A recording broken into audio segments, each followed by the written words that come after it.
L'histoire de la monnaie s'étale sur des milliers d'années. La plupart des gens pensent que la monnaie remplace le troc. Le troc est le fait d'échanger un bien contre un autre. Par exemple, lorsque Paul et Jacques se rencontrent, Paul voudrait échanger 5 salades contre 10 kilos de pommes de terre. Sauf que si Jacques n'accepte pas de salade en échange de ses pommes de terre, il accepterait quelque chose d'autre, une denrée dont tout le monde a besoin. La monnaie serait apparue spontanément par la sélection de marchandises parmi les plus pratiques et les plus recherchées pour ces échanges immédiats. Dans un premier temps, le riz, l'avoine ou les animaux auraient été utilisés comme monnaie jusqu'à l'apparition de monnaies métalliques, d'or ou d'argent, forme ultime de monnaie. Le crédit ne serait apparu que plus tard quand de la monnaie fut accumulée pour être prêtée à ceux qui en avaient besoin. Malheureusement, cette hypothèse n'a strictement aucune réalité historique. Les historiens ne cessent de le répéter. Ce n'est pas le troc qui apparut en premier, mais le crédit, c'est-à-dire la comptabilité des dettes, bien avant l'apparition de la monnaie. Le troc n'a pour ainsi dire quasiment jamais existé. Imaginons des paysans de l'Antiquité. Paul produit des salades qu'il récolte au printemps, et Jacques produit des pommes de terre qu'il récolte à l'automne. Jacques va emprunter 5 salades à Paul au printemps. Jacques doit l'équivalent de 5 salades à Paul. Ce n'est qu'à l'automne, 6 mois plus tard, que Jacques va le rembourser en lui donnant 10 kilos de pommes de terre. C'est la confiance qui permet ces échanges différés. On peut dire que Paul et Jacques se font confiance. Ils partagent un même principe moral qui est qu'une dette doit être honorée. Cela leur permet de se faire crédit. Quand Jacques demande des salades à Paul, il se sent redevable envers Paul.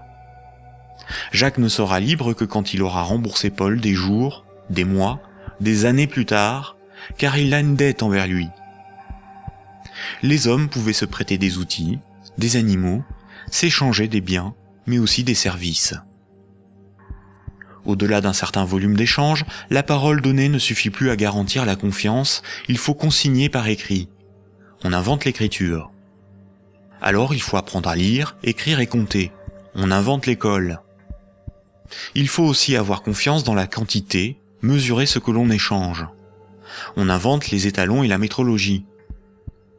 Enfin, il faut aussi avoir un arbitre en cas de litige. On invente les tribunaux. Les communautés prenaient une unité de compte virtuelle, ou un étalon, pour donner un prix aux biens et aux services qu'ils s'échangeaient. Si 5 salades valaient 10 unités de compte, alors quand Paul donnait 5 salades à Jacques, il lui devait 10 unités de compte. On a retrouvé nombre d'objets servant de registre de dette. Des bâtons, des boules d'argile, des papyrus, des bouts de tissu, des figurines. Parmi les plus anciens registres figurent des centaines de milliers de tablettes d'argile de l'époque sumérienne où étaient tenus des comptes et consignés des dettes. Ces tablettes étaient gérées par des temples proches des marchés. Personne ne pouvait empêcher les hommes de se faire crédit. Les unités de compte nécessaires à donner un prix à ce qui s'échangeait n'étaient qu'indicatives. Il n'est pas nécessaire de se procurer ou d'acheter des centimètres à chaque fois que l'on mesure ce que l'on prête à autrui. Durant plusieurs milliers d'années, il n'y avait pas de monnaie, juste la comptabilité des dettes des uns et des autres et des communautés entre elles. Ce n'est que beaucoup plus tard, environ 700 ans avant Jésus-Christ, que des souverains ou des castes régnantes ont imposé l'usage de monnaie comme moyen d'échange, sous la forme d'un objet dont ils s'attribuaient l'exclusivité de la production. Ils émettaient la monnaie, généralement des pièces d'or, d'argent ou de cuivre, payaient leurs soldats avec, et menaient des guerres pour conquérir de nouveaux territoires. Pour se procurer nourriture et équipement, les soldats imposaient par la force aux paysans et aux marchands cette monnaie comme paiement. Le pouvoir récupérait ensuite de cette monnaie lors de la perception des impôts. Comme tout le monde devait disposer de monnaie pour payer les impôts, elle devenait rapidement la monnaie officielle. Elle était acceptée comme paiement et elle se diffusait dans la communauté. Le pouvoir pouvait donc acheter nourriture, marchandises et richesses grâce à la monnaie qu'il produisait lui-même. Tant que l'on avait une dette, on n'était pas libre. On risquait de devenir l'esclave de son créancier ou d'être emprisonné si on ne s'acquittait pas de l'impôt. C'est la servitude pour dette.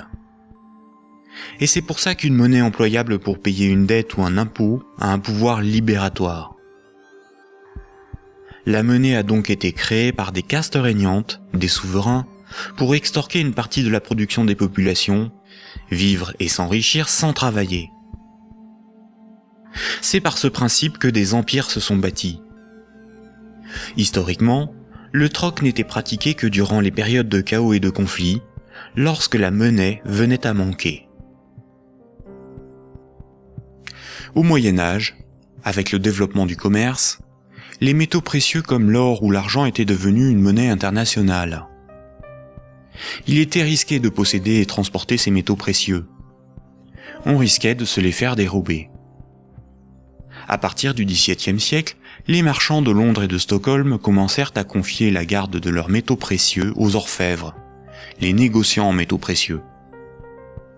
En échange, les orfèvres leur donnaient un reçu, un certificat de dépôt nominatif qui permettait à son détenteur de récupérer à tout moment son métal précieux.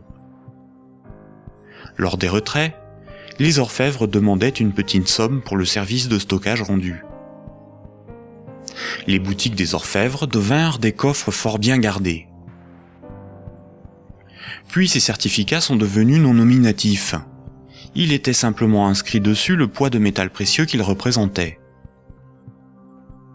Les marchands se mirent à se payer non pas en métal précieux, mais avec ces certificats. La monnaie papier était née. Les orfèvres constataient que les marchands laissaient leurs métaux précieux dans leurs coffres. Ils eurent donc l'idée de prêter ces métaux précieux à d'autres marchands pour développer leur commerce. Mais plutôt que de prêter les métaux précieux entreposés dans leurs coffres, les orfèvres émettaient des certificats papier. Quand les marchands remboursaient leurs dettes, ils rendaient les certificats et versaient un intérêt. Les orfèvres se mirent à imprimer bien plus de certificats que de métaux précieux disponibles dans leurs coffres. Cette pratique leur permit de s'enrichir en multipliant les intérêts perçus. Quand les certificats étaient rendus aux orfèvres, ils étaient détruits. Comme le papier monnaie échangeable contre des métaux précieux était accepté par les marchands comme paiement, les orfèvres pouvaient en imprimer pour leurs propres dépenses et achats. Tant que les emprunteurs et déposants ne venaient pas tous au même moment demander l'échange de leurs certificats contre l'équivalent en métal précieux, leur petit tour de magie pour s'enrichir restait secret. Aujourd'hui, les métaux précieux sont remplacés par la monnaie centrale. Avec l'avènement de la République et de la démocratie, c'est l'appareil législatif qui rédige la loi au nom du peuple, et l'État, la nation, fait fabriquer sa propre monnaie par la Banque centrale. La loi dit que tout citoyen est obligé d'accepter non pas des métaux précieux, mais de la monnaie de l'État comme règlement d'une dette. C'est ce qui donne son cours légal à la monnaie de l'État. Cette monnaie est dite fiduciaire, du latin fiducia, qui veut dire confiance. Sa valeur est liée à l'assurance qu'on peut échanger des biens et services avec cette monnaie. Rappelez-vous, quand un marchand déposait des métaux précieux chez l'orfèvre, il lui donnait l'équivalent en certificat de dépôt. Plus tard, le marchand pouvait retourner chez l'orfèvre et récupérer ses métaux précieux contre ses certificats. Aujourd'hui, quand le client d'une banque dépose des billets sur son compte, la banque le crédite.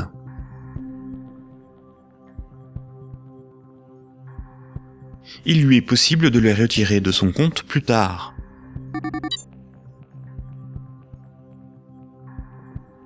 La monnaie secondaire, ou monnaie scripturale privée, est l'équivalent des certificats de dépôt des orfèvres. Tout comme le certificat de l'orfèvre est une reconnaissance de dette de l'orfèvre envers le marchand, un compte bancaire est une dette en monnaie centrale de la banque envers son client.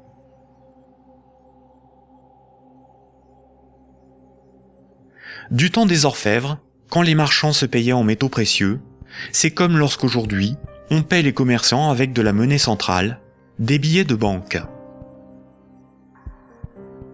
Ensuite, quand les marchands se payaient avec des certificats de dépôt de l'orfèvre, c'est comme lorsqu'aujourd'hui, on paie un commerçant par un transfert de monnaie scripturale de notre compte bancaire à celui du commerçant.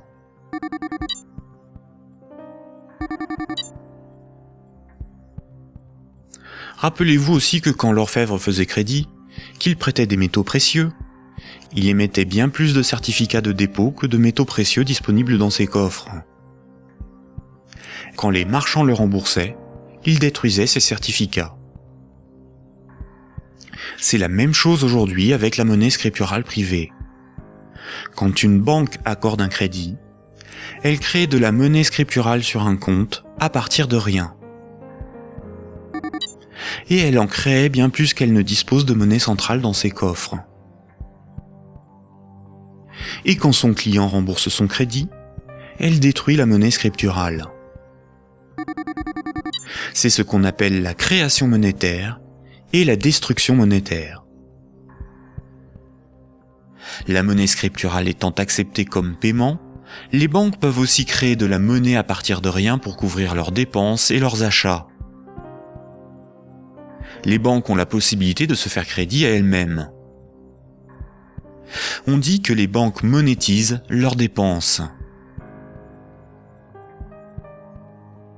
La monnaie centrale donne l'illusion au peuple que c'est l'État qui émet la monnaie, alors qu'en réalité, ce sont les banques commerciales privées qui ont ce privilège.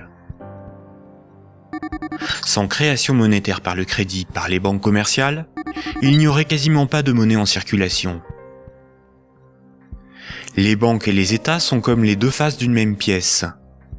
En effet, il faut d'abord que de la monnaie ait été créée par le crédit bancaire pour que l'État puisse en prélever par les impôts et les taxes. Et les banques ont besoin des États pour établir une législation protégeant ce privilège et faire appliquer cette législation par la justice et les forces de l'ordre. Nous allons détailler maintenant ces mécanismes bancaires et leurs nombreuses conséquences.